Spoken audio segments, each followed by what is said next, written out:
Fale comigo assim: chamados para vencer. Amém? Pode assentar-se então. Esse é o chamado do Senhor Jesus. Eu quero ler esses versículos de 1 a 15. Depois lá nos pontos você vai ler comigo, mas agora eu quero que você preste atenção somente. Hebreus 12, de 1 a 15 diz assim: portanto também nós, uma vez que estamos rodeados por tão grande nuvem de testemunhas, livremo-nos de tudo que nos atrapalhe, do pecado que nos envolve, e corramos com perseverança a corrida que nos está proposta. Tendo os olhos firmes, fitos em Jesus, que é o autor e consumador da nossa fé. Ele, pela alegria que lhe estava proposta, suportou a cruz, desprezando a vergonha, e assentou-se à direita do trono de Deus. Pensem bem naquele que suportou tal oposição dos pecadores contra si mesmo, para que vocês não se cansem e nem se desanimem. Na luta contra o pecado, vocês ainda não resistiram até o ponto de derramar o próprio sangue. Vocês se esqueceram da palavra de ânimo que ele lhes dirige, como a filhos: meu filho, não despreze do Senhor a disciplina do Senhor, e nem se magoe com a sua repreensão. Pois o Senhor disciplina quem ama, e castiga todo aquele que aceita como filho. Então suporte as dificuldades, recebendo-as como disciplina. Ouviu isso? Vamos ler esse versículo 7. Suportem as dificuldades, recebendo-as como disciplina. Deus os trata como filhos. Pois qual filho que não é disciplinado por seu pai? Se vocês não são disciplinados, e a disciplina é para todos os filhos, ninguém está isento disto, então vocês não são legítimos, filhos legítimos, mas sim ilegítimos. Além disso, tínhamos pais humanos que nos disciplinavam e nós os respeitávamos. Quanto mais, devemos submeter-nos ao Pai dos Espíritos, para assim vivermos. Nossos pais nos disciplinavam por curto período, segundo lhes parecia melhor. Mas Deus nos disciplina para o nosso bem, para que participemos da sua santidade.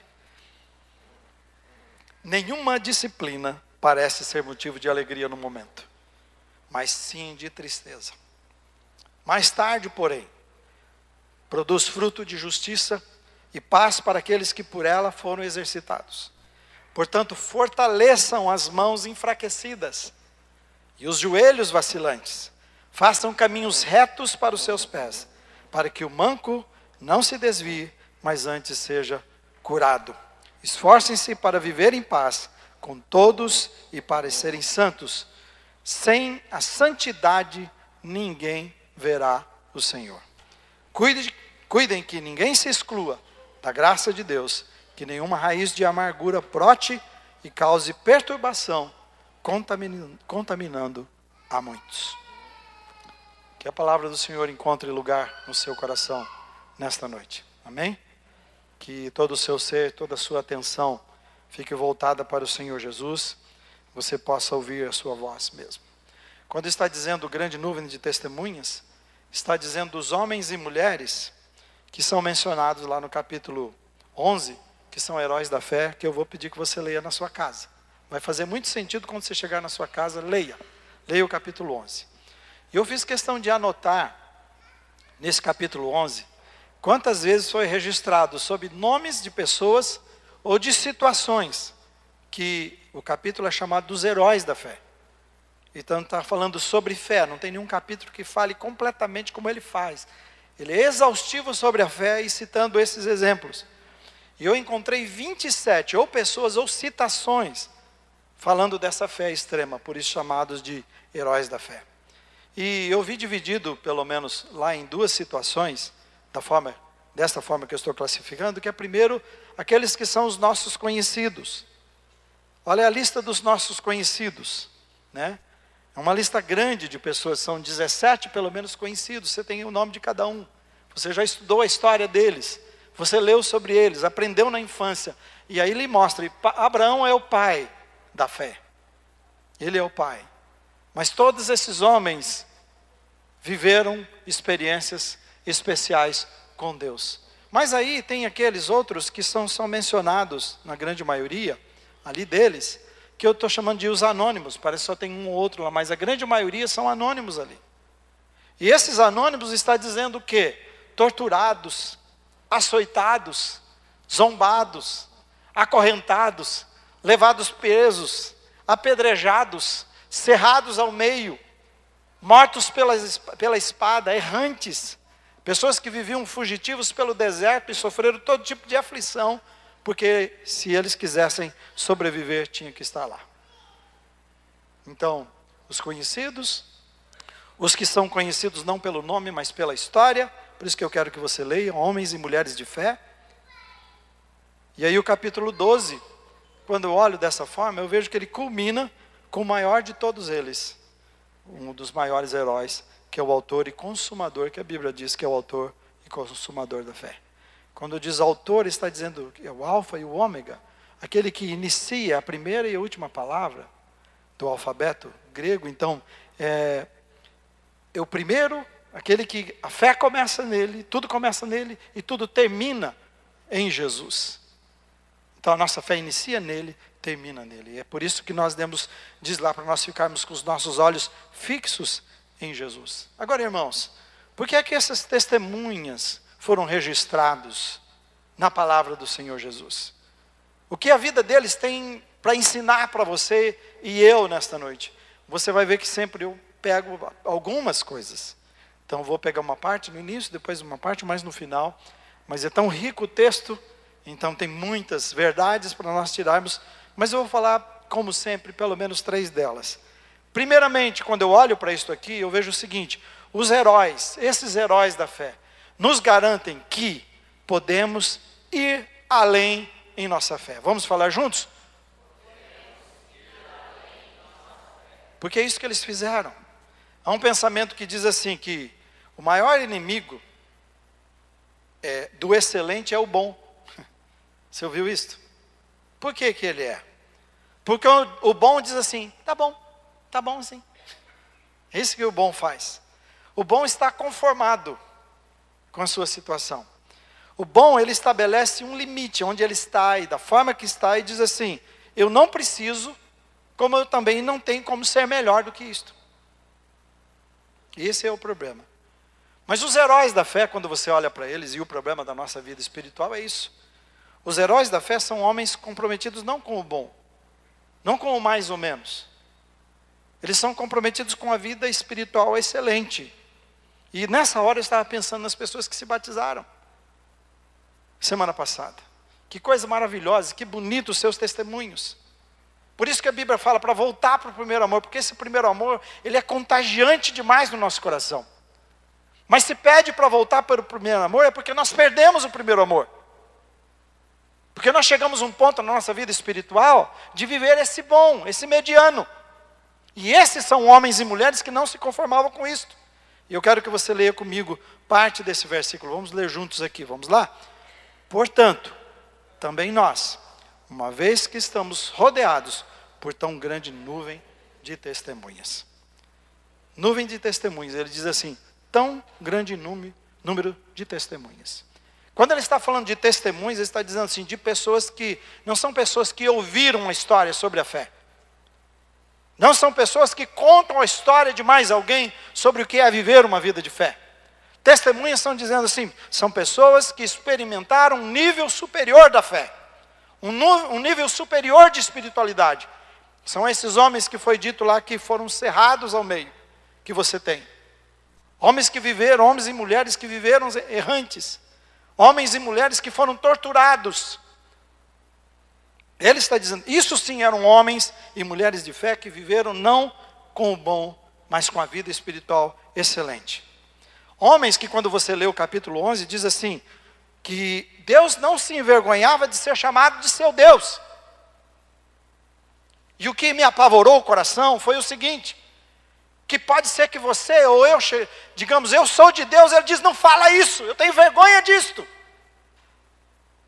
Não diga que eu sou seu Deus. Mas Deus diz, esses homens e mulheres, eu não me envergonho de ser o seu Deus, podem dizer para todos que eu sou o seu Deus, porque realmente vocês vivem jeito, a vida excelente que eu comprei para vocês. Vocês me pertencem realmente, eu dirijo as suas vidas, vocês são obedientes. Pessoas que viveram, capítulo 11 diz que, sabendo que a sua pátria não era aqui, por isso então eles não arraigaram as suas vidas, não construíram suas vidas aqui.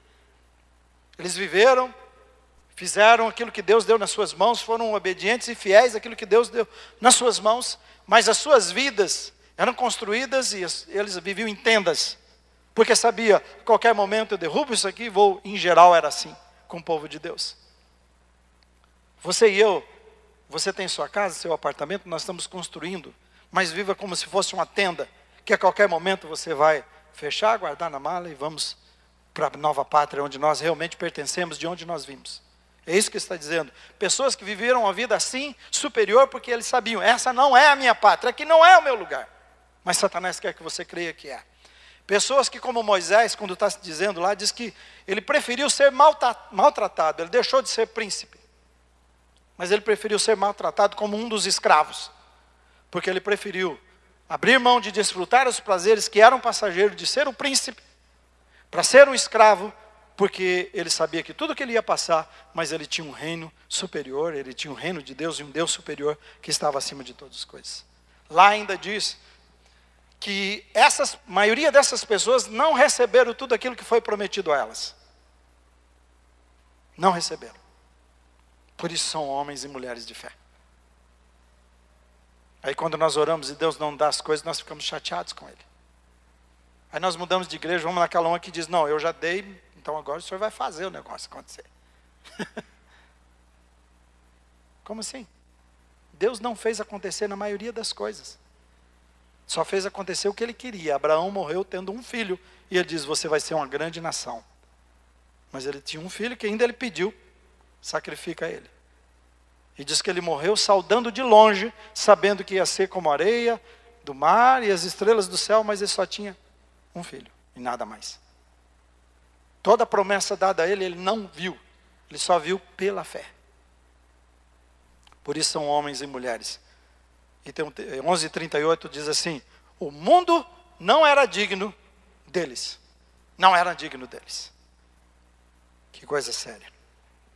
O pensador disse assim, que foi a base toda desse sermão para mim. Sem heróis, vamos falar juntos?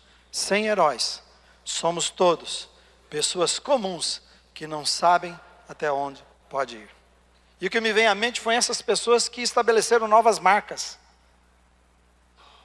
Pessoas que estabeleceram novos recordes. E que achava que o limite era até certo ponto. E ele vai lá e ultrapassa esses limites. E diz, para todos nós depois, vocês podem ir além. Eu fui. Você entende o que está dizendo? Os heróis da fé são para dizer para mim e você, nós podemos ir além na nossa fé. Amém, irmãos? Deus não nos chamou para viver do jeito que nós estamos vivendo na nossa zona confortável espiritual. Ele diz, podemos ir, esse não é o limite. Esse é o limite do bom, esse é o limite do médio. Mas no nível superior que eu tenho para vocês, e os heróis estão aí para dizer, vá além, vá além, vá além. Diz que eles são como testemunhas gritando no estádio, vai, você pode, nós já vencemos, nós conseguimos, vai, não desiste. É eles dizendo, nós temos um número tão grande de pessoas que diz isso.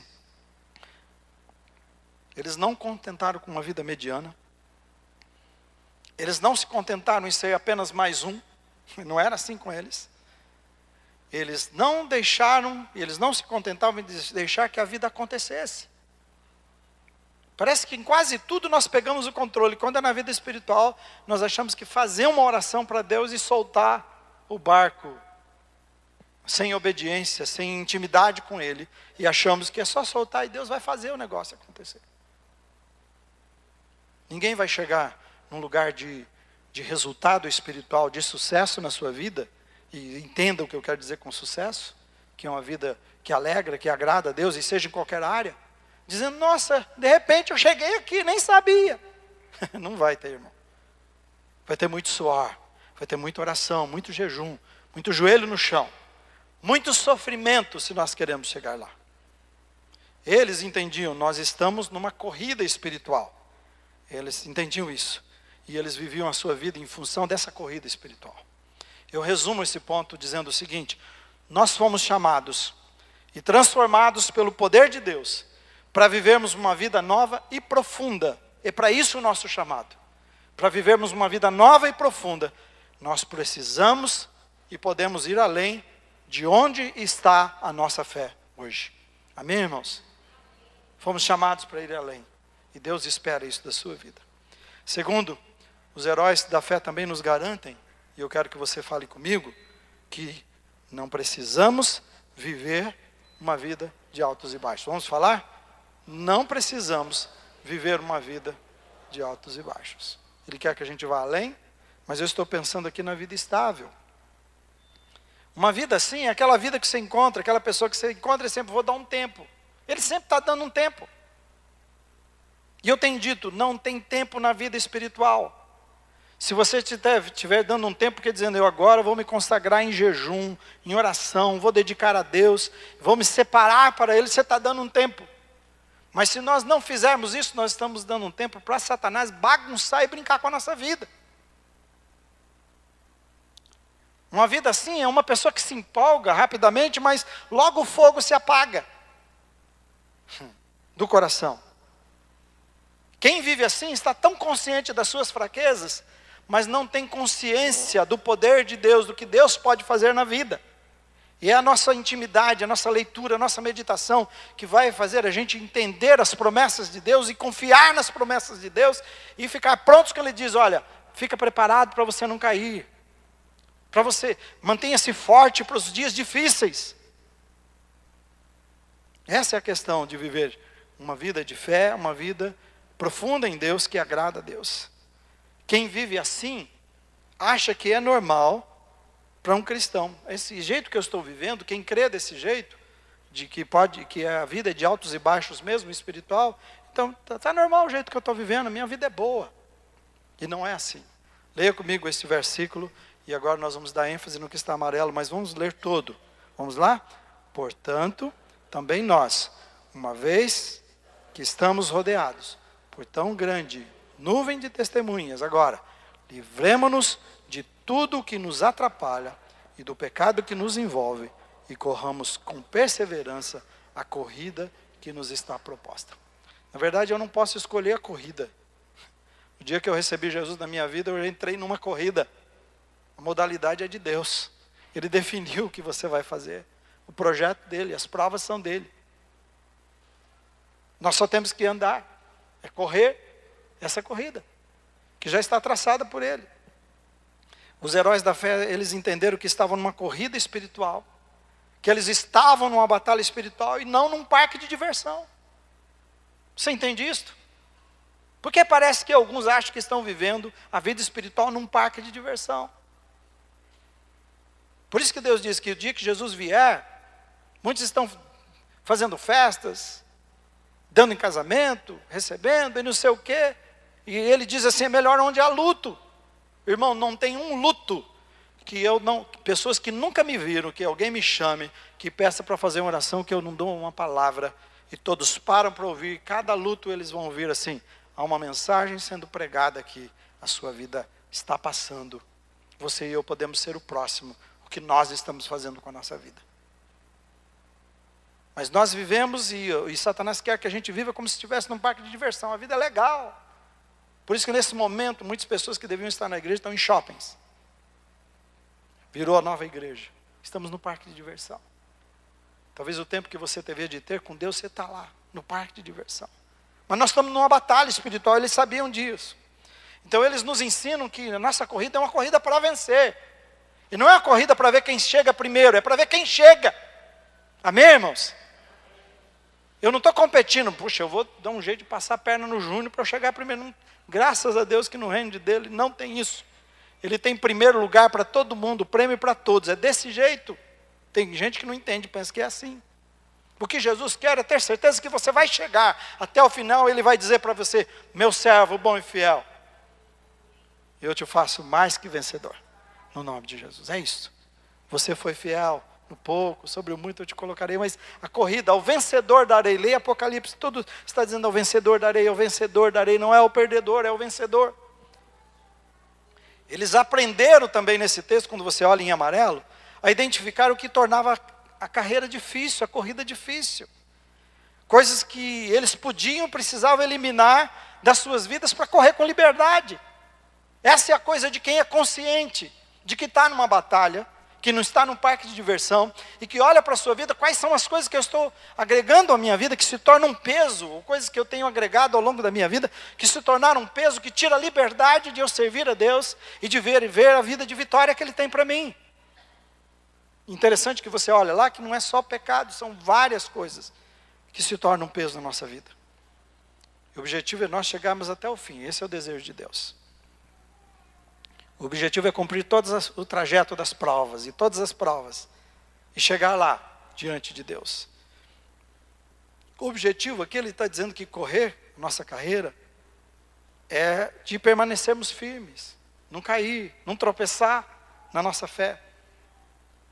Eu tenho aprendido, irmãos, que uma grande arma de Satanás nos nossos dias, é de fazer você carregar peso no seu dia a dia, que você não possa aguentar, e aí você entrega os pontos e desista.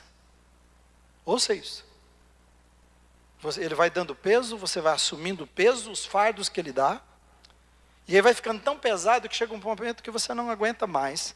E não importa, ele conhece muito bem as suas fraquezas, e ele vai apertar nisto.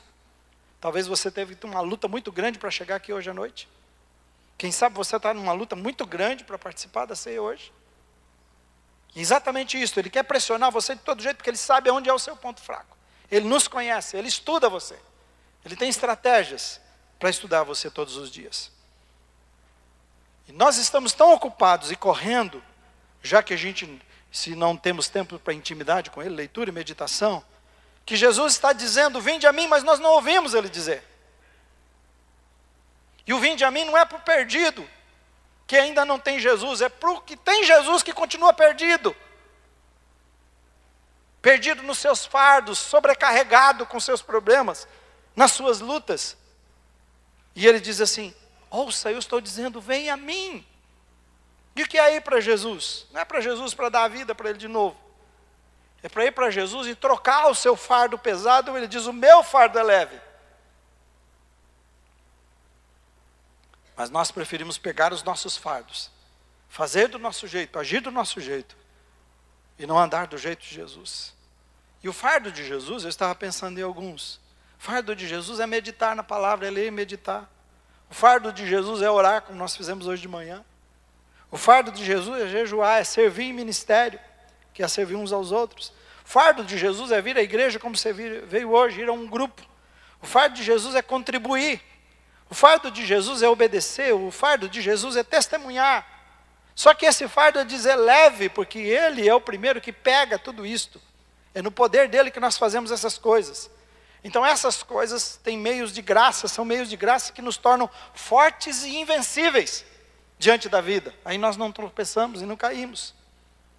Fazer do nosso jeito, fazer do jeito do mundo parece fácil, é um atalho, é rápido. Mas nos enfraquece, são falsos, são perigosos, nos traem, nos enganam, nos destroem. Somente o fardo de Jesus é adequado para você. E isso é sério.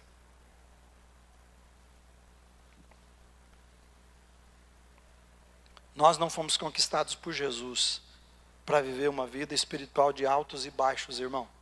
Ouça bem isto. Romanos 8,37, leia comigo. Diz assim, vamos lá? Mas, em todas essas coisas, somos mais do que vencedores, por meio daquele que nos amou. Qual é a nossa vocação aqui? Viver em vitória. Amém? Amém, irmãos? Viver em vitória. Essa é a nossa vocação. E desse jeito é que viveram os heróis. E eles viveram de um jeito que garante para você e para mim que dá para viver. Por isso que eles estão lá. Esse é o seu chamado e o meu chamado. Então minha pergunta a você, qual é a luta do seu coração? Quais são as batalhas que você tem perdido e se perdido nessas batalhas? Quais são? Que tem feito você viver uma vida tão distante da vida profunda que Jesus planejou. E você vive uma vida oscilante, uma vida que oscila espiritualmente. Eu resumo esse ponto dizendo assim: não precisamos e não podemos viver uma vida de altos e baixos. Você ouviu isso? Nós não precisamos e não podemos viver, porque o nosso chamado é outro. Nós somos chamados para viver uma vida espiritual sólida, com vitória, quando diz assim, mais que vitoriosos, diz uma vitória esmagadora sobre o pecado, sobre as lutas, sobre os problemas. Ele diz assim, viver uma vitória esmagadora, não é qualquer vitória, não é 1-0, é 10-0, e diz assim, Jesus nos capacita para viver. Ele diz, é no meu poder que vocês vão viver essa vitória esmagadora. Creia no seu coração. Jesus te convidou para viver uma vitória assim, uma vida assim, que vai além. Terceiro e último lugar, os heróis nos garantem que as dificuldades são provas do amor de Deus por nós. Vamos falar juntos? As dificuldades são provas do amor de Deus por nós. Bom, eu espero que você esteja anotando, você vai discutir no grupo. E a discussão em grupo, só para lembrar vocês, aqui um fala, todos ouvem. E o objetivo é que lá no grupo, todos falem e o líder ouve. E o que você vai fazer lá no grupo?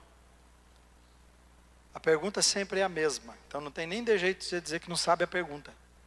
Você pode não saber a resposta, mas a pergunta você sabe. E isso é muito importante. Qual é a pergunta? O que é que tocou o seu coração? O que mais tocou o seu coração? Que Deus mais falou com você? Então não tem certo e errado. Então você deve ouvir a mensagem de Deus e anotar a mensagem perguntando assim, qual é a coisa que o Senhor quer falar ao meu coração nesta noite? Aí você vai lá dizer para eles no grupo, olha, o que mais me tocou o coração foi o seguinte. E a próxima pergunta é, o que você vai fazer com isso? Já que Deus tocou o coração, que ação, que medidas você vai tomar na sua vida espiritual para que isso aconteça? Então se você descobrir assim, estou vivendo uma vida espiritual medíocre, instável, que medidas você vai tomar? Uma medida seria assim, eu vou passar de agora em diante, eu vou assumir um compromisso que eu vou ler e meditar todos os dias e orar ao Senhor. Isso é medida. Você entende? Aí a gente sai do parque de diversão, irmãos. Amém, irmãos? Não fique bravo comigo. Eu não estou bravo com você. Mas eu espero que você esteja muito acordado espiritualmente, sabendo que você está numa batalha. Nesse ponto será sempre muito difícil nós obedecermos a verdade bíblica que diz assim, dá graças a Deus em todas as circunstâncias. Porque a vontade, o plano dele é esse, que a gente dê graça a ele, que a gente agradeça a ele em toda e qualquer circunstância. Eu digo assim, imagino que é muito difícil para você obedecer a isto. Imagino que você tem uma visão diferente das coisas, então nem sempre a gente agradece a Deus, principalmente nos momentos difíceis. Nós sempre vamos olhar o sofrimento como problema. Problema, sofrimento e dificuldade são problemas na vida. Mas para Deus, nada é um acidente. Isso que é muito importante. Nada acontece por acaso. Tudo sempre, para Deus, é uma oportunidade dele falar com você. Para Deus é uma oportunidade.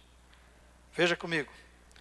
Versículo 5 diz assim, vocês se esqueceram da palavra de ânimo que ele lhes dirige como a filhos. Palavra de ânimo. Diz, meu filho, não despreze a disciplina do Senhor e nem se magoe com a sua repreensão. Pois o Senhor disciplina quem ama e castiga todo aquele que ele aceita como filho.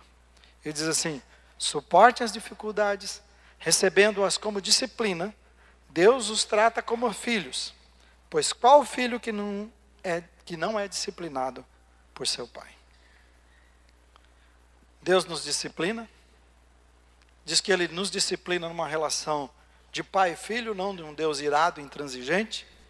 Não do Todo-Poderoso que diz, ou você faz ou te fulmino. E nós não podemos entender mal as dificuldades na nossa vida. Nem podemos achar que a nossa vida só será pulando de né? De pico em pico de montanha, só as coisas boas. As dificuldades são criadas ou são permitidas por Deus como expressão de amor. Você ouviu isto? As dificuldades são criadas ou permitidas como expressão de amor dele. Quando alguma coisa acontece difícil na sua vida, é porque ele diz: você é meu filho, eu te amo. Porque ele diz que só os ilegítimos que ele não se importa e não faz nada. Por isso que algumas vezes, por que tudo dá certo para tal pessoa que não serve a Deus? Porque Deus não é o seu pai, ele não é o seu filho, é só uma criatura. Você entende? Versículo 10 diz assim: nossos pais nos disciplinavam, vamos falar juntos?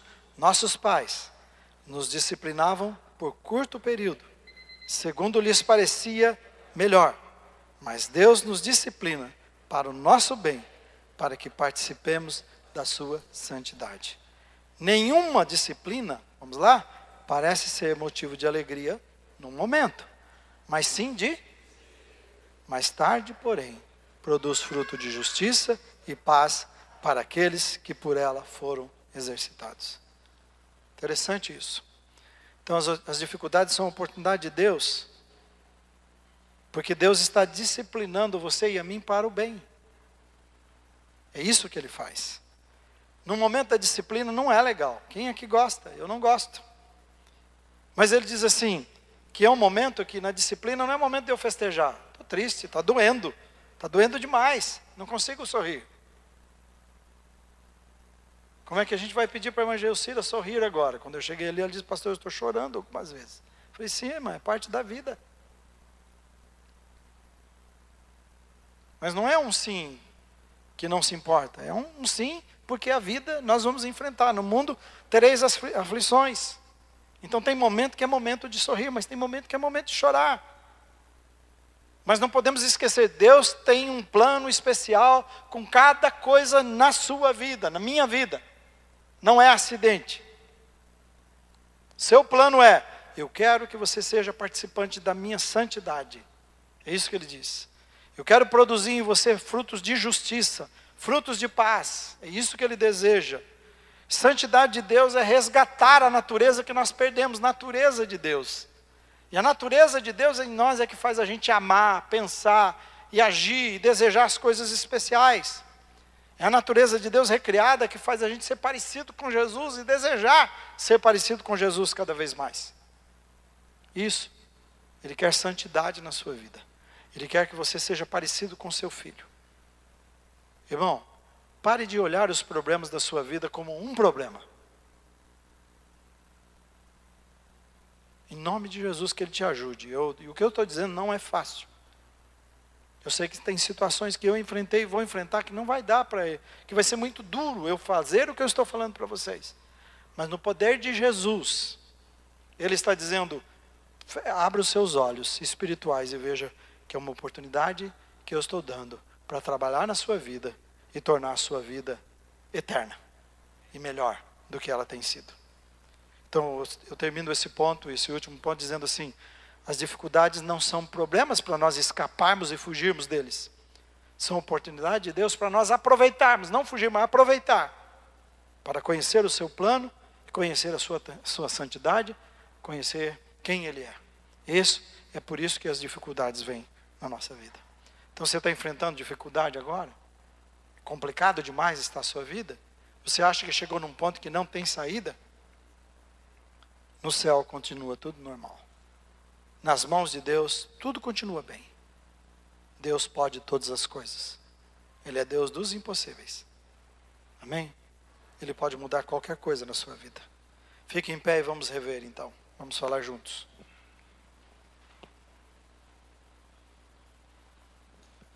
Nós fomos chamados para quê, irmãos? Então vamos falar juntos? Fomos chamados. Então os heróis da fé nos ensinam, eles garantem o quê? Que nós podemos ir além na nossa fé. Também ele nos garante que não precisamos viver uma vida de altos e baixos. Ele quer que vivamos uma vida equilibrada, firme. E eles nos garantem também que as dificuldades são provas do amor de Deus por nós. Creia nisso, irmão. Viva essa verdade. Viva essa realidade. E você vai experimentar a vida profunda que Ele tem para a sua vida. Amém? Vida profunda tem quem anda com Jesus. E andar com Jesus não tem outro jeito para conhecê-lo a não ser através da palavra. Amém, irmãos? Leitura, meditação e oração. Igreja, servir, testemunhar. Feche os seus olhos.